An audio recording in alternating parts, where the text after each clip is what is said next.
Em uma época marcada por líderes espirituais e uma fé que oscilava como uma chama ao vento, havia uma mulher chamada Ana, que vivia na região montanhosa de Efraim. Ela era casada com Eucana, um homem justo e devoto que todos os anos subia ao tabernáculo em Siló para adorar ao Todo-Poderoso. Mas apesar da serenidade da vida ao lado de Eucana, o coração de Ana carregava um peso que parecia impossível de suportar. Ana não tinha filhos, e essa realidade a acompanhava como uma sombra constante, trazendo tristeza e solidão. Naquele tempo, não ser mãe era quase como não existir. Para piorar, Eucana tinha outra esposa, Penina, que parecia gostar de lembrar Ana, dia após dia, daquilo que ela não podia ter. Penina tinha filhos e sua casa transbordava de alegria, enquanto Ana ouvia apenas o eco do silêncio. Cada insulto de Penina era como uma flecha que atingia o coração de Ana. Ainda assim, ela permanecia firme, mesmo quando as lágrimas molhavam seu rosto à noite. Seu marido, Eucana, tentava confortá-la, dizendo: Ana, por que choras? Será que eu não sou melhor para você do que 10 filhos? Mas Ana sabia que sua dor era mais profunda do que palavras poderiam acalmar. Havia algo dentro dela, uma chama, um clamor que ela mal conseguia expressar. A vida seguia, ano após ano, com as idas ao tabernáculo, as orações silenciosas e as provocações de Penina. Mas naquele coração tão ferido, algo estava sendo preparado. Ana acreditava que Deus, de alguma forma, poderia ouvi-la. Os dias de Ana eram marcados por uma rotina amarga. Dentro de sua própria casa, ela enfrentava uma batalha silenciosa contra Penina, que parecia tirar prazer em ressaltar tudo o que Ana não tinha. Penina não precisava dizer muito. Às vezes, bastava um olhar ou um comentário casual, carregado de ironia, para que Ana sentisse o peso de sua infertilidade. Eram nesses momentos que Ana mais se refugiava em seus pensamentos, tentando encontrar forças onde parecia não haver nenhuma. Ela ouvia as risadas das crianças de Penina correndo pelo quintal, e cada risada parecia ecoar como um lembrete cruel de sua própria solidão. Penina sabia usar as palavras como pequenas farpas, sempre disfarçadas de brincadeiras, mas que feriam profundamente. Mas Ana nunca respondia, nenhuma palavra sequer. Não porque não sentisse vontade, mas porque sabia que sua luta não era contra Penina. Havia algo maior em jogo, algo que nem mesmo Penina podia compreender. Sua dor não era apenas por não ter filhos, mas pelo silêncio de Deus, que parecia não quebrar por aquelas orações que até então não haviam recebido resposta. E mesmo assim, Ana não desistia. Ela carregava sua tristeza como quem carrega um fardo que, de alguma forma, ainda acredita poder ser retirado. Eucana, por sua vez, via o sofrimento de Ana e tentava consolá-la. Mas suas palavras, embora cheias de amor, não alcançavam o vazio que ela sentia. Ele dividia sua atenção entre as duas esposas, e isso só fazia Ana se sentir mais isolada. Enquanto Penina se vangloriava de seus filhos, Ana voltava para sua quietude, seu mundo interior onde mantinha uma fé que parecia inabalável, mesmo nos momentos mais difíceis. Naquele ano, como de costume, Ana foi ao tabernáculo em Siló com Eucana e Penina. Mas algo dentro dela era diferente. Sua angústia estava mais intensa, como se cada provocação, cada olhar de Penina tivesse se acumulado em seu coração, formando um peso quase insuportável. Ao chegar diante do Senhor, Ana sentiu que não podia mais guardar sua dor em silêncio. Com passos decididos, afastou-se dos outros, buscando um lugar onde pudesse estar sozinha face a face com Deus. Ana caiu de joelhos e suas lágrimas começaram a rolar, como uma chuva que há muito tempo era contida por nuvens escuras. Ela não gritou, não levantou a voz. Suas palavras eram sussurradas, quase imperceptíveis, mas carregadas de um clamor que vinha das profundezas de sua alma. Quem a visse poderia pensar que ela estava perdida em um mundo só dela. Mas Ana sabia que Deus estava ouvindo. Com o coração despedaçado, fez um voto diante do Senhor, algo que jamais havia feito antes.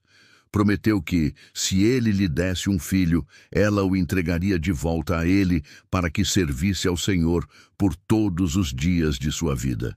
Não era uma promessa vazia. Era uma oferta sincera que vinha de alguém disposta a dar tudo, mesmo aquilo que mais desejava.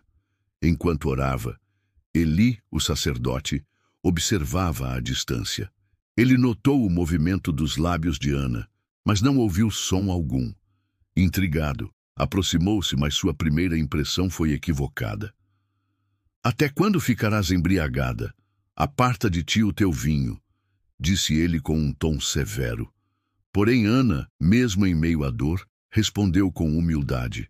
Explicou que não estava bêbada, mas que derramava sua alma diante de Deus, pedindo algo que só ele poderia conceder. Eli, então, compreendeu. Olhou para Ana e, com um semblante mais suave, disse: "Vai em paz e que o Deus de Israel te conceda o que pediste." Essas palavras ficaram gravadas no coração de Ana como uma semente plantada em solo fértil. Ela se levantou, enxugou as lágrimas e algo mudou em seu olhar. Havia ali uma paz que antes não existia. Depois daquele dia no tabernáculo, algo mudou em Ana. Não era que sua situação tivesse mudado imediatamente. Ela ainda não tinha filhos, ainda vivia sob o mesmo teto que Penina, e os desafios continuavam os mesmos. Mas dentro dela havia uma certeza, uma espécie de calmaria que não fazia sentido à primeira vista. Era como se Deus tivesse plantado uma promessa silenciosa em seu coração. E Ana agora caminhava sob essa esperança, esperando pacientemente pelo que viria. Os dias seguiram e o tempo passou sem pressa. Naquele período, Ana continuava com sua vida, mas cada gesto seu parecia carregado de uma nova fé. Eucana, sem entender completamente o que havia acontecido, notava que ela já não chorava como antes. As provocações de Penina pareciam ter perdido força, como flechas que não encontravam mais um alvo. Algo estava acontecendo com Ana, mas ninguém podia ver o que era, exceto ela e o Deus que havia ouvido seu clamor. Então, chegou o momento em que a resposta começou a se revelar. Ana percebeu os primeiros sinais de que algo estava diferente. Um pequeno indício aqui, um leve prenúncio ali, e seu coração começou a bater mais forte. E não demorou muito para que ela tivesse certeza. Estava grávida. As palavras de Eli, a promessa de Deus, a oração silenciosa no tabernáculo, tudo começava a se unir como peças de um quebra-cabeça que finalmente fazia sentido.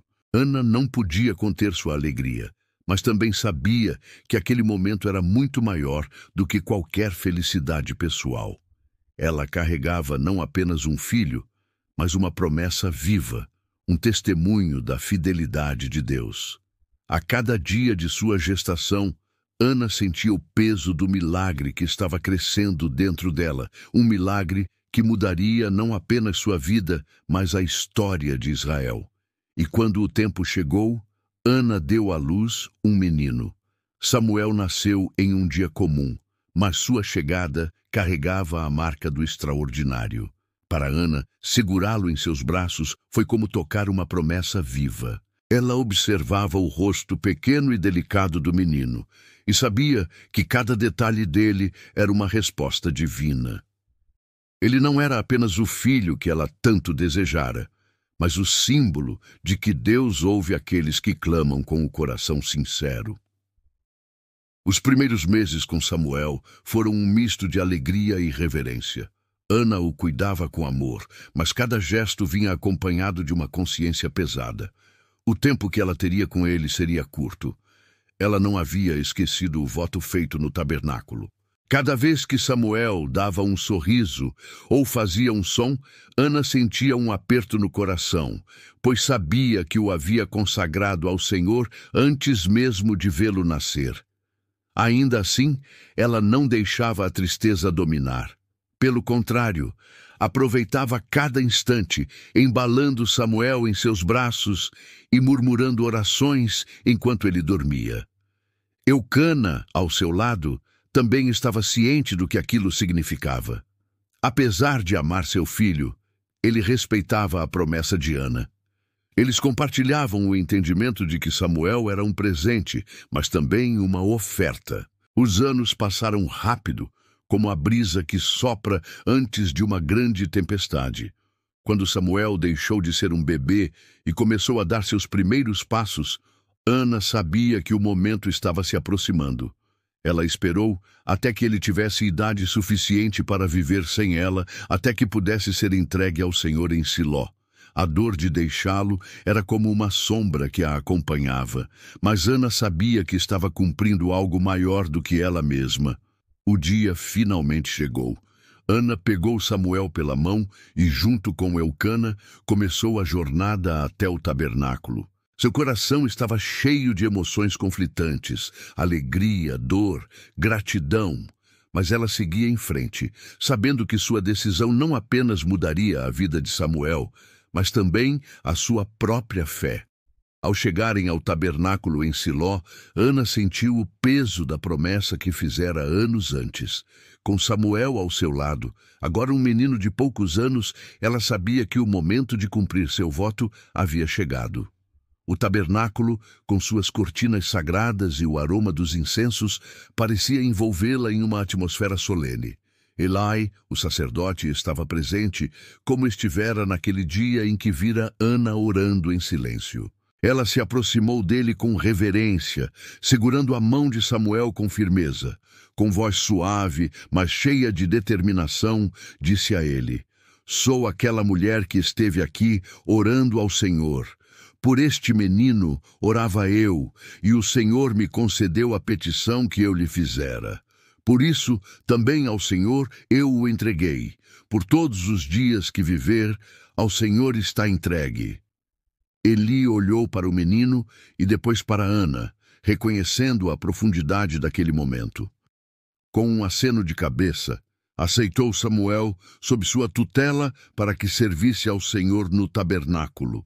Ana, embora com o coração apertado, sentiu uma paz profunda. Ela sabia que estava cumprindo sua promessa, entregando seu bem mais precioso nas mãos de Deus.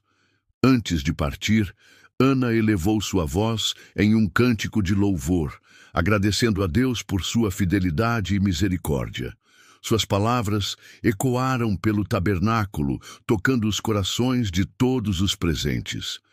Ela exaltou a grandeza de Deus, reconhecendo que ele levanta do pó o pobre e do monturo exalta o necessitado. Seu cântico não era apenas uma expressão de gratidão, mas também uma declaração de fé no poder transformador de Deus. Após o cântico, Ana se despediu de Samuel com um abraço apertado, sussurrando palavras de amor e encorajamento. Ela sabia que ele estava seguro nos caminhos do Senhor. Com o coração cheio de esperança, Ana retornou para sua casa, confiante de que Deus cuidaria de Samuel e o guiaria em seu serviço. E assim, Samuel começou sua jornada no tabernáculo, crescendo diante do Senhor e dos homens, enquanto Ana continuava sua vida, sempre lembrando de seu filho nas orações e confiando no propósito divino que se desenrolava diante deles.